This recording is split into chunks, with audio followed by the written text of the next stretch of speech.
ભગવાન રાજા રણછોડની કૃપાથી અને સાવલીના સિંહ ધારાસભ્ય શ્રી કેતનભાઈ નામદાર સાહેબના આશીર્વાદથી અમારા આઝાદ ચેરિટેબલ ટ્રસ્ટ તરફથી આ ખેતર વિસ્તારમાં બાવાને મળી ભાદરવા રોડ પર આજના દિવસનો આ બીજો પ્રોગ્રામ 14મો પ્રોગ્રામ આંગણવાડીમાં કરી રહ્યા છે અને નાના નાના ભૂલકાઓને આ બેગ વિતરણ કરી રહ્યા છે. તેમને ભણવામાં રુચિ વધે અને તેમને ખૂબ જ આનંદ આવે, આ વસ્તુઓ એમને મળે અને એમને ભણવામાં મજા આવે. આ નાની ઢીંગલીઓને એટલા માટે આ પ્રોગ્રામો કરતા હોય છે અને ભગવાને આવા કાર્ય કરવા માટે એમને નિમિત્ત બનાવ્યા છે.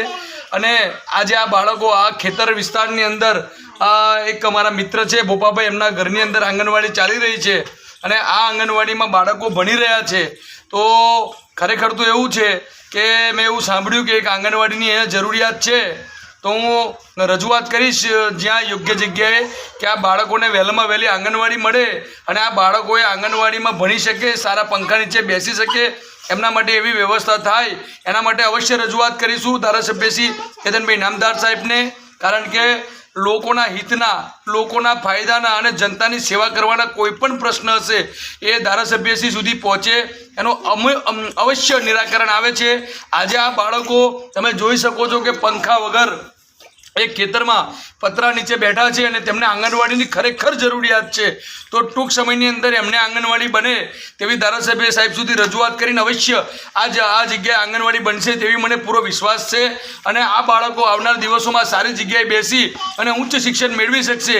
માટે અમે 100% રજૂઆત કરીશું. ભગવાન આજે અમે આજે બેગ વિતરણ કરવા માટે આવ્યા છે. આ નાના નાના ભૂલકાઓને આપણે પૂછીશું કે એમને શું બનવું છે. શું બનશો તમે બેટા? જો તમે જોઈ શકો છો આ બધા જ ભૂલકાઓ અને આ તમે જોઈ શકો છો કે આપણે એક ઘરની અંદર આ આંગણવાડી ચાલી રહી છે. માટે બને એટલું વધારેમાં જલ્દી આ બાળકો આંગણવાડીમાં બેસી શકે અને તેમના માટે એક નવી આંગણવાડીનું મુહૂર્ત કરીને એક આંગણવાડી બને તેવી આશા રાખીશું ભગવાન પાસે કે ટૂંક જ સમયમાં આ બાળકોના પ્રશ્નનું નિરાકરણ આવે. જય હિન્દ, વંદે માતરમ, ભારત માતા કી જય. જય દ્વારકાધીશ. બોલો જય દ્વારકાધીશ. ભણશો ને તમે બધા? બધું ભણવાનું બરાબર? કંઈ જોઈએ તો મારું ઓફિસે આવજો. હા, જય દ્વારકાધીશ. બોલો બોલો એકવાર બોલો જય દ્વારકાધીશ. બોલો જ ખરા યાર. જય દ્વારકાધીશ બોલો.